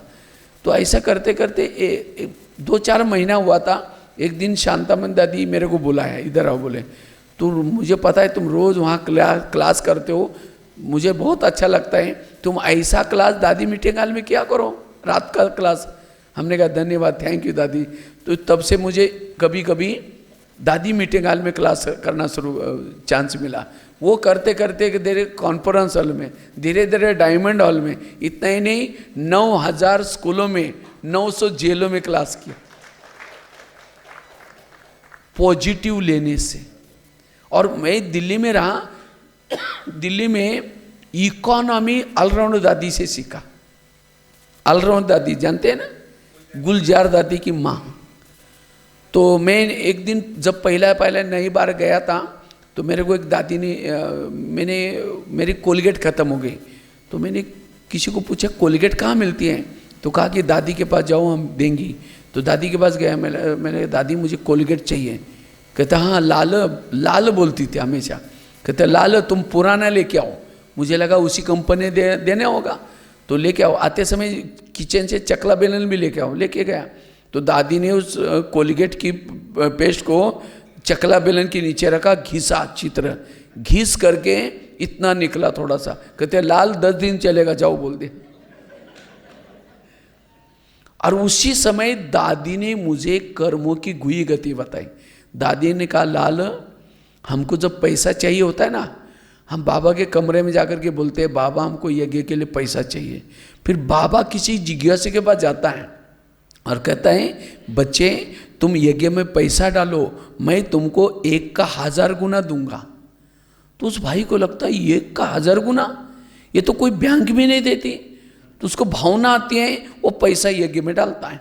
फिर वो पैसा बाबा ला करके हमारे हाथ में पकड़ाता है, कहते बच्ची ये पैसा लो, हाँ, और उसका 1 का 1000 गुना देना इसमें से, प्लस तुम्हारा फायदा करना। समझा? इतना यूज करना उसको। अगर तुमने पर्सनल के लिए यूज किया, खराब किया, वेस्ट किया, भविष्य में उसका दास दासी बन करके चुक्त करना पड़ेगा।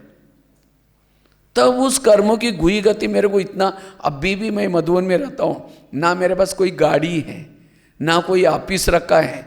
मैं जब भी कहीं इतना इंडिया में कहीं भी जाता हूँ, स्लीपर में जाकर ट्रैवलिंग करता हूँ, स्लीपर में इतना सारा जगह पर जाता हूँ, लेकिन कभी भी वेस्ट पैसा नहीं। इतना ही नहीं, मैं कहीं इतनी जगह पर कोई बहनों को कभी नहीं कहता हूँ तुम अलग से बैनर बनाओ। मैं खुद ही एक बैनर बनाता हूँ, 1 साल के बाद दूसरा बैनर बनाता हूँ। एक बैनर में पूरा साल में उसका धागे का भी फायदा मिल जाता है। इकोनॉमी, वो दादियों से हमने इकोनॉमी सीखी। इतने ही नहीं, एक दिन दादी ने मेरे को बुलाया, एक बहन की चप्पल टूटी थी, कहते लाल ये चप्पल ठीक करके लेके आऊँ।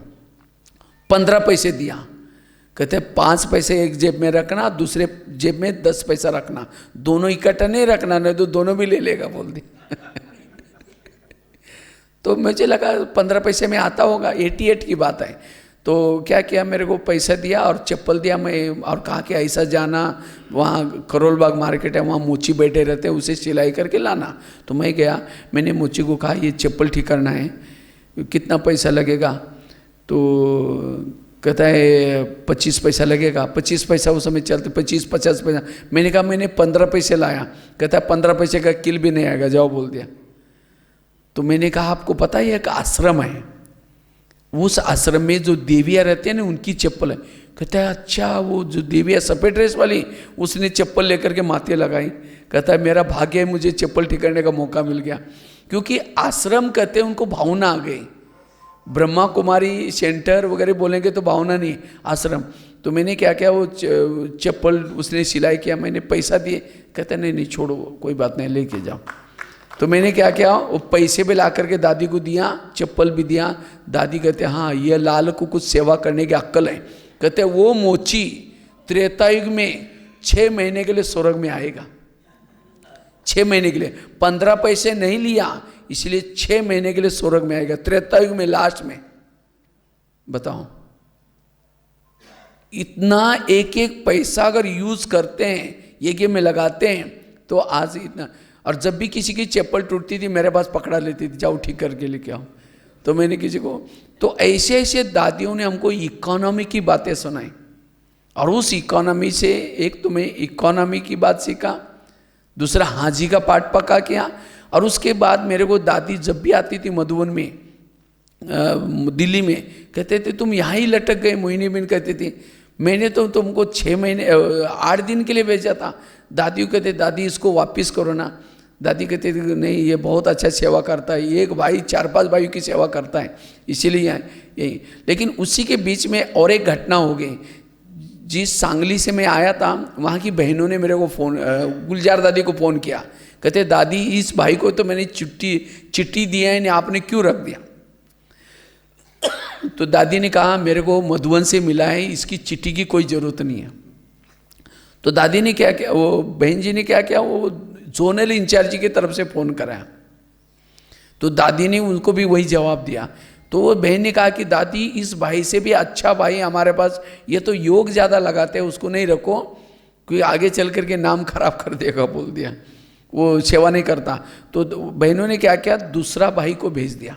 कहते उससे भी अच्छा हद तक वो भाई आया, मुश्किल से 1 महीना भी नहीं रहा, उसको गर्मी सहन नहीं, वो वापस गया, ज्ञान भी छोड़ दिया उसने। माना ऐसी ऐसी परीक्षा हो गई। तो भी तो कभी कभी अभी वो बहनें मेरे को मिलती है, मैं जब भी जाता हूँ वो सेंटर पर जाऊँगा फिर घर में जाऊँगा, तो कभी बहनें बोलते हैं भाई हम आपको बहुत तंग किया था, आपको याद है? हमने कहा हाँ, तो भी आप हमेशा यहाँ आते, कभी भी घर में नहीं जाते, डायरेक्ट नहीं जाते। हमने कहा बहन जी आप इस एरिया के राजा हो और आपके राजा में हमारे घर हैं, अब मैं सीधा घर में कैसे जा सकता हूँ बिना राजा को पूछ के? हमने कहा हम कितना भी मधुवन निवासी बने, कितने भी बड़े बने, लास्ट में आना तो यहीं है। कहते आप कब आएंगे? हमने कहा 5000 साल के बाद शुरुआत तो यहीं से होने वाली है। और इसलिए हम क्यों रूठेंगे, हम आपसे रूठेंगे नहीं। इतना ही नहीं, आपने दरवाजे भी बंद किया, मैं आऊँगा दरवाजे को छू के धन्य मान के जाऊँगा कि इसी यहाँ से मुझे ज्ञान मिला। तो कभी भी हम भावनाओं को खराब नहीं की। तो इस तरह से उनके तरफ, इतना ही नहीं, उसी पीरियड में जब दिल्ली में था तो मैं 1-2 साल के बाद घर गया। जब घर में गया तो मुझे पूरा 5-6 साल के बाद घर गया था, तो मुझे पूरा मधुवन की रंग लग गया था। जब मैं गया तो घर वालों को पहले मैं बोला नहीं था मैं ब्रह्मा कुमारी में जाता हूँ, इतना था कि कोई सत्संग करता है। लेकिन वहाँ जाने के बाद मैं 4 बजे उठता था, योग करता था घर में। तो पिताजी को लगा इसको कोई फिर से ईविल सोल का अटैक हो गया। तो पिताजी ने क्या किया, एक तांत्रिक के पास फिर मुझे लेके गया। मेरे को बोला नहीं कि तांत्रिक के पास जाना है, पकड़ करके लेके गया। लेके जाने के बाद उसको सब बोल के आया। वो सवेरे पता नहीं रात को ही उठता रहता है, जब भी कभी उठता रहता है, और उसको भोजन देने के बाद वो देखता ही रहता है उसके तरफ। क्योंकि हम तो दृष्टि देते थे ना, उसको कहते वो देखता है 5 मिनट खाता ही नहीं है। तो ऐसा करके बोल दिया। तो घर में उन्होंने क्या किया, फिर वो बुला करके मेरे को एक रिंगन के अंदर डाल दिया, एक रिंगन डाल दिया ऐसा सा, वो एक डंडा से, उसमें बैठो बोला, बैठ गया। मैंने सोचा देखो क्या करता है, तो मैं पूरा ऐसा कुछ मंत्र वगैरह कर दिया। तो पिताजी को कहता है इसका काम मैंने कर दिया, 100 रुपये दे दो, इसका काम हो गया। तो मैंने कहा 100 रुपये किस चीज़ के? कहता है आपके अंदर कोई ईविल सोल ने अटैक किया था, उसको मैंने बांध दिया, अब आपको कोई तकलीफ नहीं होंगे। हमने कहा अच्छा, लेकिन मैं आपके चेहरे की तरफ देख रहा हूँ, आपके अंदर तो 5-6 ईविल सोल है, 5-6 भूत है। तो मैं बोला इधर आओ मैं आपको बताता हूँ। उसको बाहर लेके आया, बिठाया। तो मैंने प्रदर्शनी का अंक साथ में रखा था, वो निकाला, पूरा आत्मा क्या है, परमात्मा क्या है, सृष्टि चक्र क्या है, सारा समझाया। फिर मैंने कहा एक समय था सारे मनुष्य आत्माएं अच्छे थे, सतयुग में, त्रेतायुग में, लेकिन द्वापर युग में उन्हीं आत्माओं के अंदर विकार के भूत घुस के, काम का भूत, क्रोध का भूत, लोभ का भूत, ये 5-6 भूतों ने लोगों को तंग किया, परेशान किया। भक्ति इसीलिए मंदिर में जाते हैं, हे भगवान भूते से छुड़ाओ, भूतों से बचाओ। और इसीलिए लास्ट में कलयुग के अंतिम समय भूतेश्वर परमात्मा इस धरती पर आया है। उसने भूतों को निकालने का एक विद्यालय बनाया है माउंट आबू में, और मैं वहाँ जाकर के 1 साल का ट्रेनिंग लेके आया हूँ। अगर आपके अंदर ये काम का, क्रोध का भूत निकालना है, मेरे पास 7 दिन के लिए आओ, मैं भूत निकालने की प्रैक्टिस बता। तो वो तांत्रिक कहता है भाई भूत तो इसके अंदर नहीं है, भूत तो हमारे अंदर घुसे। ये तो बहुत अच्छा है, इसको कुछ नहीं हुआ। तो पिताजी कहता है, तो फिर मेरे को लेके गया, मेरे को कहता है आपको अभी शादी कराना है। मैंने कहा फिर मैंने पूरी क्लियर बात बताई, ऐसा ही वहाँ एक आश्रम है, जैसे देखो उसने भी कितना, तांत्रिक ने मेरी भी महिमा की उस इसके। हमने कहा मैं आश्रम में रहता हूँ, उसमें अभी समर्पित हो गया हूँ, उसमें सेवा के लिए जीवन देना, मुझे अभी कुछ नहीं चाहिए। उसको लगा इसको कुछ नशा चढ़ी है। तो उन्होंने क्या किया, पिताजी ने गाँव के लोगों को बुला के लेके आया, कुछ गाँव के पड़ा, क्योंकि 2-4 दिन के बाद जाने वाला है दिल्ली। तो दो चार लोगों को बुला के लेके आया, 20-25 लोगों को बुला के लेके आए, कुछ हमारे रिश्तेदार हैं उनको बुलाया, मीटिंग रख दी। सारे लोग बैठे थे, पिताजी बैठे थे, मैं बैठा था, सब बोलने लगे तुकाराम महाराज ने ऐसा किया, उसने ऐसा किया, सब मैं अपना चुपचाप योग में बैठा था। उसके बाद एक उन्होंने क्या किया, मैंने अपना पूरा प्रदर्शनी का अंग समझाया। जब प्रदर्शनी का अंग समझाया, उनको कहा कि ये भी मेरा पिताजी है और परमात्मा भी मेरा एक पिताजी है। परमात्मा पिताजी कहता है तुम मेरा कहना मानो, अर्थात तुम पवित्र रहो, मैं तुमको सोने के महल दूंगा, पुष्पक विमान दूंगा, राजाओं का राजा बनाऊंगा। और ये पिताजी कहता तुम मेरा कहना मानो, तुम शादी करो, मैं तुम्हें झोपड़ी में रहने का चांस दूंगा। हमारी झोपड़ी थी, झोपड़ी में रहने का चांस दूंगा। 1 एकड़ की जो जमीन है उसमें से आधा हिस्सा तुमको भी दूंगा और साथ में कुछ बर्तन दूंगा, कुएं का पानी दूंगा अगर तुम शादी करेगा तो। और परमात्मा कहता है तुम मेरा कहना मानो, तुम्हें पुष्पक विमान मिलेगा, राजा बनाऊंगा 21 जन्मों के लिए। मैंने कहा आप ही बताओ, मैं इस पिताजी का मानूं या इनका मानूं? ये पिता मेरा जन्म जन्मांतर का, ये 1 जन्म का है, मेरा फायदा किस में है वो बताओ। तो सभी ने कहा फायदा तो आपको ये ज्योति बिंदु वाले पिता में है, इधर झोपड़ी में। तो पिताजी ने कहा कि ये जो कर रहा है बहुत अच्छा कर रहा है, आप उसको ये नहीं करना, छोड़ दो। तो बस शादी का कैंसल। उसके बाद ये बात गांव के 3 गांव में फैल गई, फलाने का लड़का शादी नहीं करेगा। तो सभी लड़कों को बताया कि तुम लोग उसके दोस्ती नहीं करना। जब मैं गांव में जाता था, मेरे सामने सब थूक के जाते थे, कोई बात ही नहीं करता था, कोई आता ही नहीं था नज़दीक, नहीं तो ये भी शादी नहीं करेंगे बोले। तो मैं गद्या का गाँव में मेरे से कोई बात ही नहीं कराए। मैंने अंदर से इतना दृढ़ संकल्प किया, चाहे सारी दुनिया भी एकत्र हो जाए, मैं बाबा को कभी नहीं छोड़ सकता। मैं गांव आता था, चक्कर लगा करके आसपास में सेंटर पर सेवा करना शुरू किया, स्कूलों में, जेल में, ये ऐसा। तब से मुझे सेवा का मौका मिलना शुरू हो गया। जब जाता था, सेवा करता था, तो 500 स्कूलों में और 100 जेल में उस समय मेरे से सेवा हो गई थी। तो मैंने क्या किया था, उसका सारा रिकॉर्ड रखा हुआ है। आज तक जितने भी जेल में मैंने कार्यक्रम किया, एक बार मैं मधुबन में मुरली सुन रहा था, तो बाबा ने कहा कि बच्चे सेवा बहुत करते हैं लेकिन बच्चों के पास रिकॉर्ड कुछ भी नहीं है।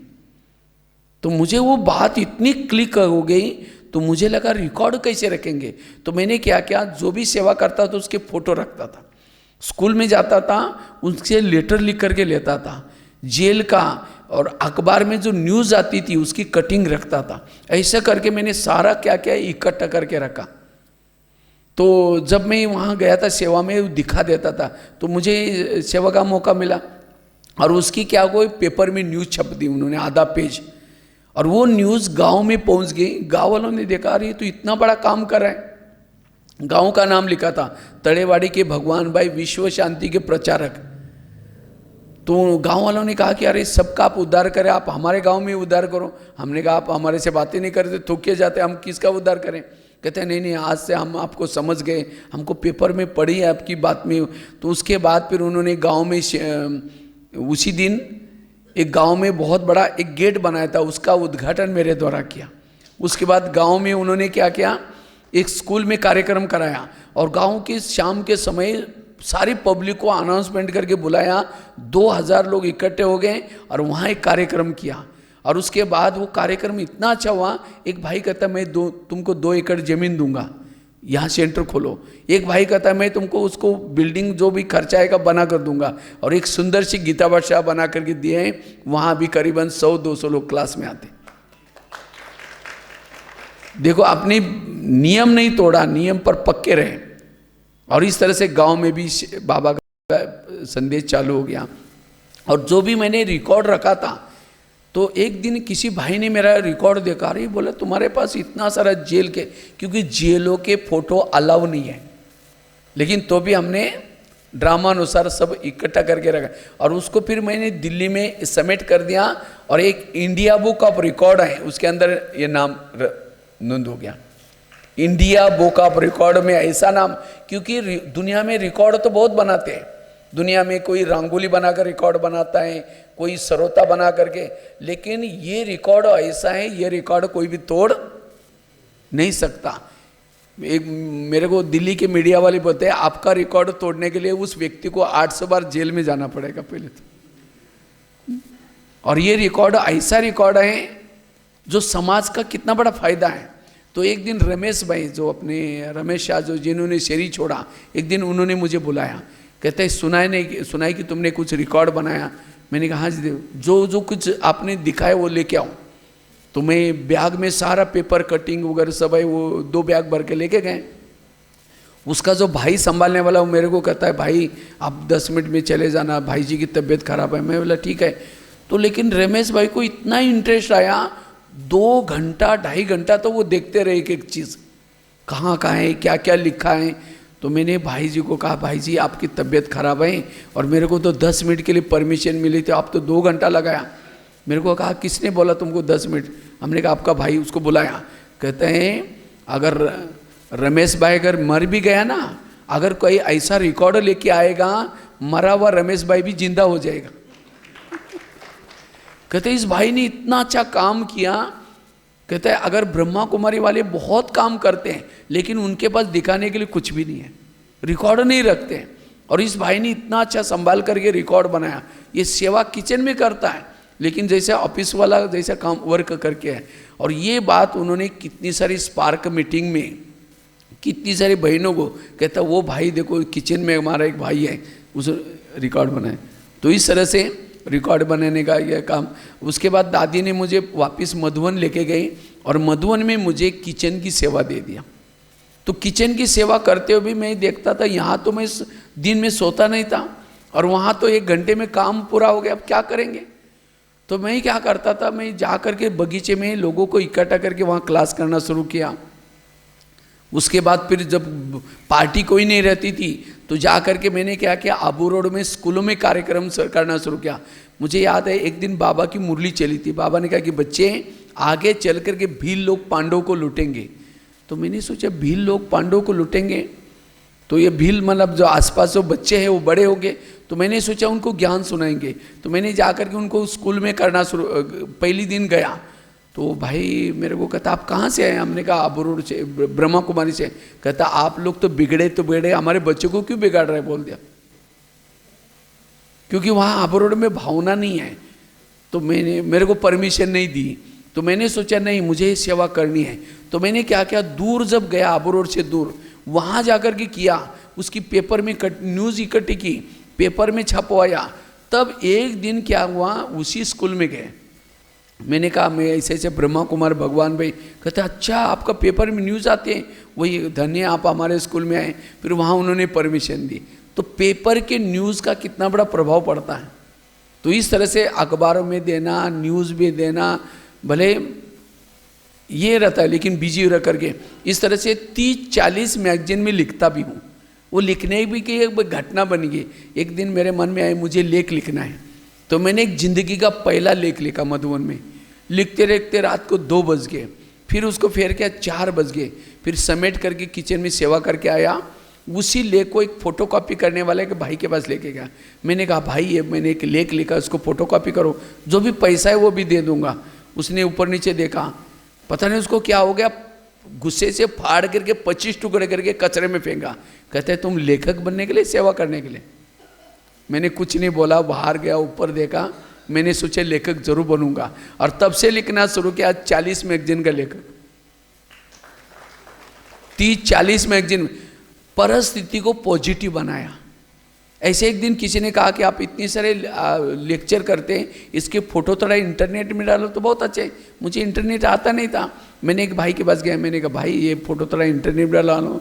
कहता तुम तो पाई पैसे का आदमी, तुम्हारे फोटो इंटरनेट में थोड़ी होते, ये तो बड़े बड़े लोगों को। मुझे लगा इंटरनेट क्या होते हैं, मुझे उसको सीखना है। सीखते सीखते आज गूगल में, यूट्यूब में कहीं भी के भगवान भाई सर्च करो, 900 से ज़्यादा वीडियो, बहुत सारे ब्लॉग। एक एक परिस्थिति ने मुझे सिखाया। मैं कोई कंप्यूटर वगैरह नहीं जानता था, लेकिन परिस्थिति से। इसलिए मेरे जीवन में जितनी परिस्थिति को निर्माण करने वालों को मैंने गुरु बनाया। जैसे आईना अगर चेहरे पर दाग दिखाता है, आईने को फोड़ के नहीं फेंकते, अपना दाग मिटाते हैं। इसी तरह कोई हमारी बुराई बताता है वो हमारा मित्र है, कोई महिमा करता वो मित्र नहीं है।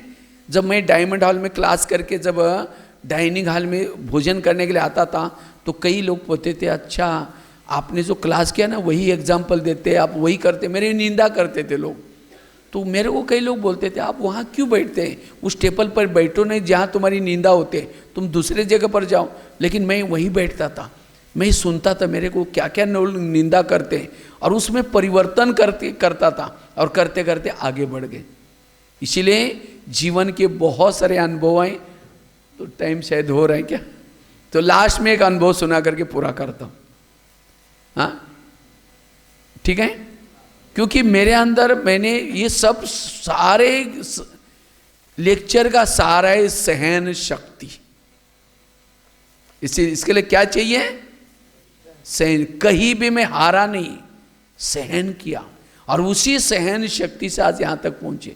जिसके पास सहन शक्ति है बाकी 7 शक्तियां होगी, दैवी गुण होंगे। इसीलिए आज मेरे लेक्चर में ज़्यादा से ज़्यादा सहन करो, पॉजिटिव सोचो, क्योंकि जो निगेटिव सोचता है उस व्यक्ति का दिमाग गर्म रहता है और जिसका दिमाग गर्म रहता है उसके दिमाग में केमिकल उतरते हैं, उसे बीमारियाँ होती है। इसीलिए कहते हैं ना जिसका पाँव गरम, पेट नरम, दिमाग ठंडा, उस घर में कोई डॉक्टर है उसको मार दो डंडा। पाँव को गरम रखो, पेट नरम रखो और दिमाग, लेकिन आजकल उल्टा होता है, पाँव रहते हैं ठंडे और दिमाग रहता है गरम। सारे बीमारी का जड़ है गुस्सा करना, निगेटिव सोचना। इसीलिए हर परिस्थिति में पॉजिटिव रहो, आपका हेल्थ भी अच्छा रहेगा। इसलिए आजकल डॉक्टर यही कहते हैं पॉजिटिव बनो। तो केवल कईयों को क्या लगता है और मधुबन तो इतना अच्छा है, मधुबन में रहना तो इजी है, लेकिन घर में कितने प्रॉब्लम है। लेकिन हम बिना प्रॉब्लम से वहाँ पहुँचे, बिना सहन करते कोई भी आगे, अगर बड़ा बनना है सहना पड़ता है, बिना सहन करते कोई बड़ा नहीं बन सकता। इसीलिए सहन शक्ति चाहिए। कितना घर की बातें सहन की, सेंटर की बातें सहन की, हर परिस्थिति को सहन किया, तब जा कर के एक लास्ट की घटना सुना करके पूरा करता हूँ। जब मैं दिल्ली में रहता था तो दिल्ली में जैसे बता ना 30-40 भाई बहनें थे, तो हर एक के अंदर संस्कार अलग अलग होते हैं, सेंटरों में भी, लेकिन उन्हीं के साथ एडजस्ट करके चलना। तो वहाँ 3 बहनें अलग अलग खाना खिलाती थी। दोपहर का बहन एक अलग खिलाती थी, शाम का भोजन दूसरी बहन खिलाती थी और रात्रि भोजन जो दोपहर का भोजन खिलाती थी उस बहन के अंदर थोड़ा गुस्से का संस्कार था। तो मैं क्या करता था, 9 बजे किचन में जाता था, 9 बजे से लेकर के 12 बजे तक खाना बना करके थल्ला वगैरह साफ करके कुकर, उसके बाद वो सब्जी ये सब ढक करके सब रखता था। वो 12 बजे आएगी, आते ही कहते कुकर के ऊपर उसका ढक्कन कहाँ गया, क्योंकि मैं क्या करता था ढक्कन को धुलाई में छोड़ता था, सीटी निकाल कर रख देता था। कहते नहीं इसका ढक्कन रखो, प्लेट नहीं रखना, प्लेट को फेंक देती थी। तो दूसरे दिन मैं क्या करता था, ढक्कन को सीटी निकाल करके उसको उल्टा करके रख देता था, प्लेट नहीं ढकता था। तो आते ही ढक्कन लेकर के फेंक देंगे, कहते इसके लिए प्लेट ढका करो, ढक्कन क्यों रखा। मैंने कहा बहन आपने तो कल बोला था, बोलते हुए फिर गुस्सा सुनो। कहते वो ऐसा कुछ नहीं, ऐसा ही वो रखना। उसके बाद वो जमादारनी को रोटी देते थे, ताज़ी 2 रोटी और बासी बचा हुआ सारी रोटी कागज़ में फोल्ड करके। वो कहते थे बासी को एक कागज़ में रखो और ताज़ी को दूसरे कागज़ में रखो।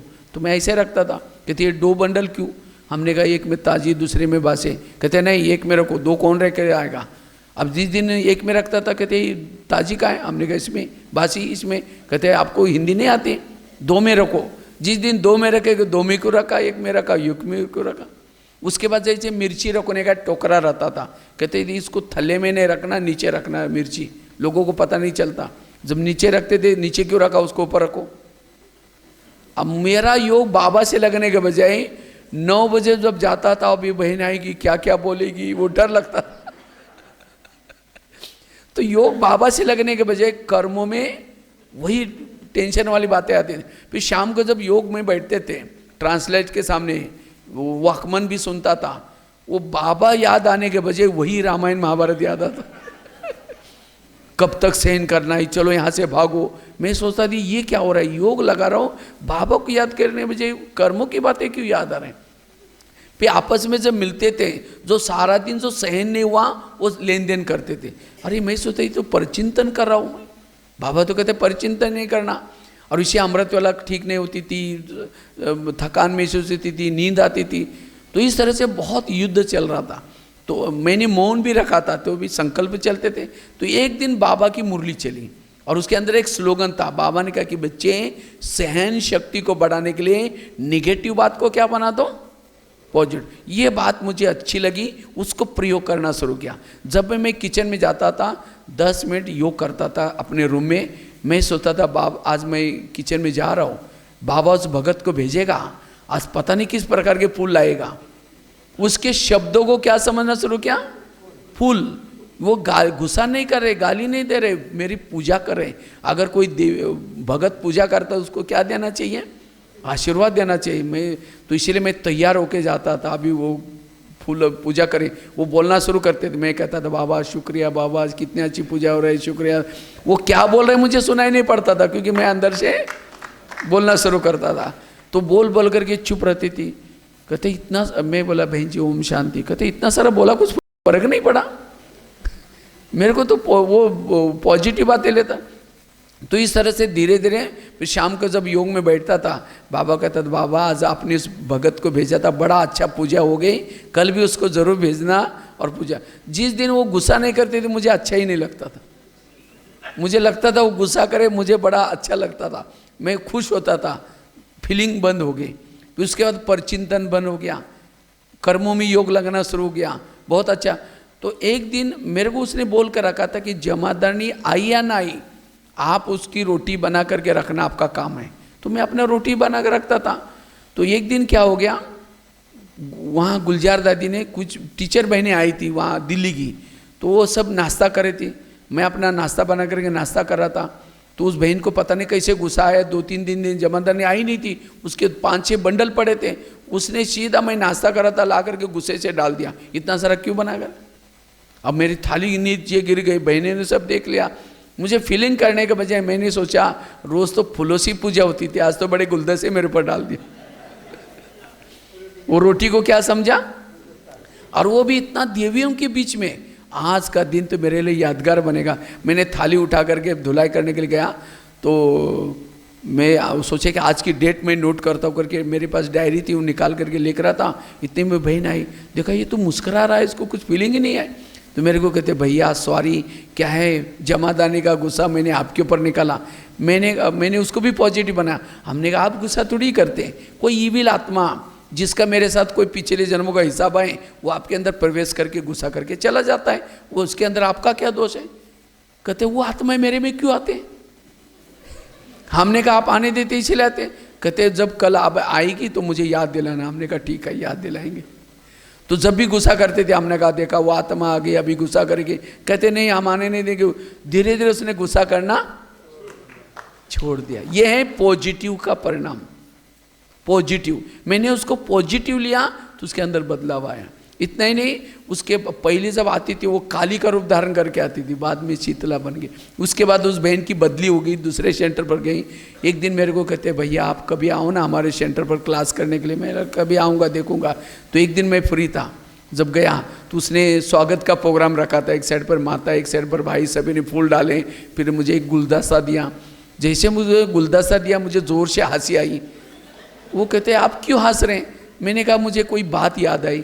हमने कहा कहाँ रोटी से स्वागत हुआ था, आज वही बहन क्या कर रहे हैं, गुलदस्ता। आज इतना ही नहीं, मैं जब पूरा भारत में कई जगह पर जाता हूँ, जब मुझे कोई गुलदस्ता मिलता है, फूल मिलता है, मुझे वो रोटी का गुलदस्ता जरूर याद आता है। आज ये गुलदस्ते ऐसे नहीं मिलते हैं, फूल ऐसे नहीं मिलते हैं, सहन किया है। इसीलिए बाबा कहते हैं इतना ही नहीं, बाबा ने मेरा नाम ही इतना अच्छा रखा है। मैं सोचता था कि मुझे भगवान भाई बनाने के लिए बहुत लोगों का सहयोग है, बहुत लोगों ने उसकी मूर्ति को पक्का किया है, सभी ने हाथ लगाया ये मूर्ति बनाने के लिए। और इसीलिए आज वैल्यू कभी पढ़ाई नहीं जाते, अगर जीवन में है तब सुनाए जाते हैं। आज हमारा एजुकेशन विंग के तरफ से कितना सारा ट्रेनिंग हो रहा है।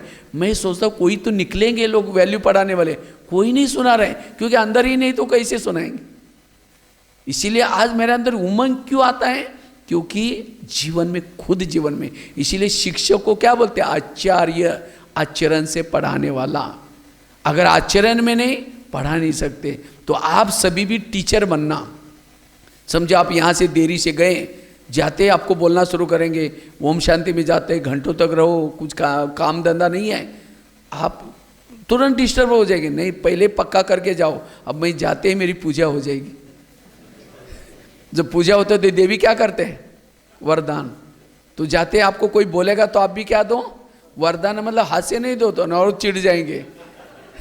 सेंटर पे यही सीखा है, बड़ी देवी बन के आए, शक्ल देख ले, बोले मन से बाबा इनका कल्याण करना। ये प्रैक्टिकल हमने किया हुआ है। इसीलिए इतना ही नहीं, आज जो इतनी सारी सेवा की, खूंखार कैदियों को परिवर्तन करने का, आज हमने कभी भी साधन नहीं देखा, सुविधा नहीं देखा, कैसा खाना क्या। 9000 कॉलेज स्कूल में, कितनी बड़ी, एक ही मैं घटना और एक सुना करके पूरा करता हूँ। सेवा के लिए कितना उमंग। एक दिन मैं पहले जनरल में जाता था, बोगिन में, कभी रिजर्वेशन नहीं करता था, क्योंकि मैं सोचता था जो जनरल लोग हैं रात भर बैठे रहते हैं तो उनको ज्ञान सुनाएंगे। मेरे तो ट्रेन के जिज्ञासु बहुत सारे हैं। जब मैं जाता हूँ ना, जगह भी नहीं होगी तो खड़े रहेंगे, खड़े रहते रहते जैसे कोई टॉपिक निकलता है, आजकल ऐसा हो रहा है वैसा, अरे हमने कहा ये तो कुछ नहीं, आगे चल के बहुत होने वाला है ऐसा। तो वो कहते अरे महाराज आप बैठो बैठो, नीचे बैठो, शुरू ज्ञान सुनाना शुरू। तो ऐसे एक बार मैं कर्नाटक गया, 2 दिन लगता है कर्नाटक जाने के लिए जनरल में। जब गया था तो बहन जी को पूछा मेरा क्या कार्यक्रम है। कहते हैं ऐसा है, आप मधुबन से इतना दूर से आए, आज संडे का दिन है, आप रेस्ट करो अच्छी तरह, फिर कल हमारा एक स्कूल में कार्यक्रम है, उसके बाद बीके भाई बहनों का क्लास है, और शाम दोपहर के समय जेल में कार्यक्रम है, फिर आप आगे जाना है।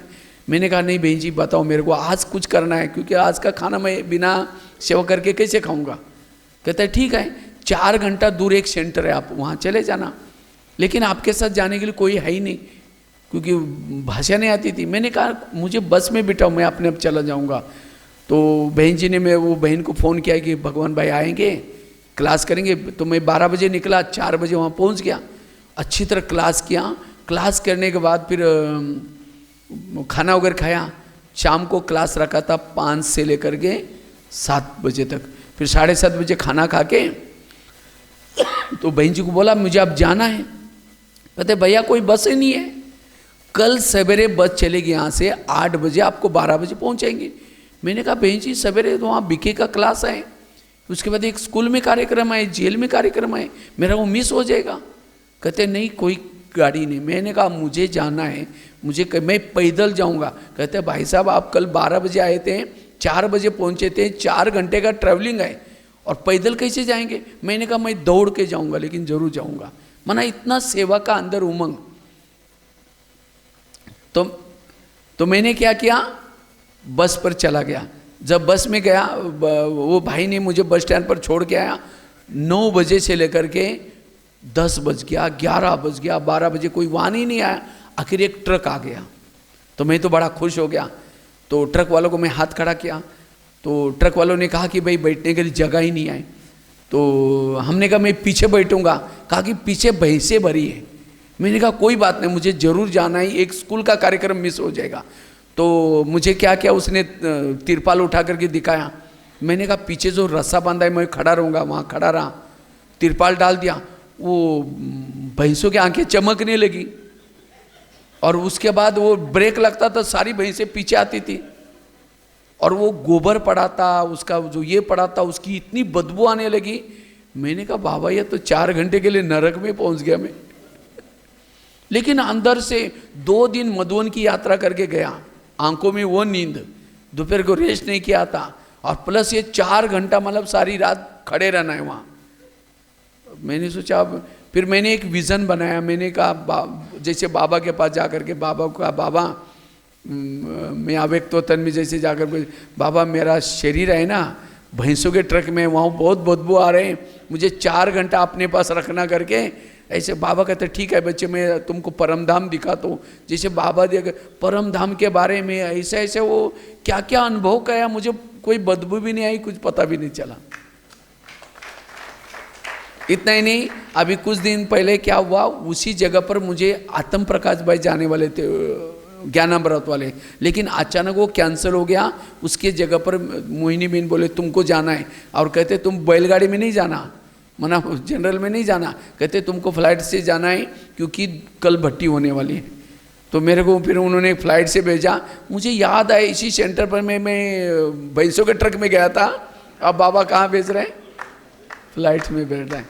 तो ऐसे ऐसे बाबा ने इतना सारा से मतलब सेवा का उमंग, सेवा का इतना उमंग चाहिए जो सेवा में उमंग, और इसी से सेवा करने के लिए शुरू में हमने अपनी स्थिति बनाई, जितनी स्थिति बनाते उतना सेवा हो जाते हैं। कहाँ आज इतना सारा स्कूलों में कॉलेज में, और इसीलिए सहन शक्ति, इसीलिए बाबा कहते सहन शक्ति के अवतार बनो, सहनशील बनो, पॉजिटिव थिंकिंग करो। तो ये प्रैक्टिकल में हम अपने जीवन में तो बहुत सारे ऐसे अनुभव कहा नहीं, तो आप लोग भी ज़रूर। हाँ, तो कई एक बार मैं ऐसे कुमारों का क्लास था उड़ीसा में, तो कुमारों को कहा कि आपके कुछ क्वेश्चन हो गए तो निकालो। तो उन्होंने बहुत सारे ढेर इतने क्वेश्चन निकाले। तो मैंने सोचा एक का जवाब कब दूं, तो मैंने क्या किया, उनको अनुभव सुनाया, 4 घंटा अनुभव सुनाया। तो मैंने कहा कि आप बताओ आपके क्वेश्चन कुछ है। कहता भाई साहब हमारे कोई क्वेश्चन नहीं अभी। तो इसलिए प्रैक्टिकल में जीवन के अनुभव से हमें केवल बीखे नहीं बनना, लेकिन अनुभवी, जहाँ हम रहते हैं उन लोगों को हमारे से कोई तकलीफ ना हो, ऐसे सहन शक्ति की देवी बनना है, देवता बनना है। तो ये सब होगा योग से। इसलिए योग युक्त जितना हम रहते हैं सारी समस्या खत्म हो जाते हैं। मैंने कुछ नहीं, जीवन में 2 बातों का अभ्यास किया। एक आत्माभिमानी स्थिति का अभ्यास मैंने इसमें भी लिख करके रखा है, देखो इसमें यहाँ लिखा है मैं आत्मा हूँ, यहाँ भी ऐसा लिखा। 1-1 घंटे में चार्ट, शुरू में आत्माभिमानी स्थिति और साथ में योग में रहना, ये 2 बातों ने मुझे यहाँ तक पहुँचाया। और साथ में मुरली कभी भी मैं मिस नहीं करता हूँ, और मुरली क्लास में आकर के सुनता हूँ। अभी भी मधुबन में डायमंड हॉल में जाकर के मुरली के पहले आधा घंटे का योग, अमृत वाला योग, ठीक 3 बातें, एक तो अमृत वाला योग अच्छा, क्लास के पहले योग और मुरली को ध्यान से सुनो। ये 3 बातें हमें मनोबल को बढ़ाते हैं, इसे सारा दिन हम निर्विघ्न रह सकते हैं।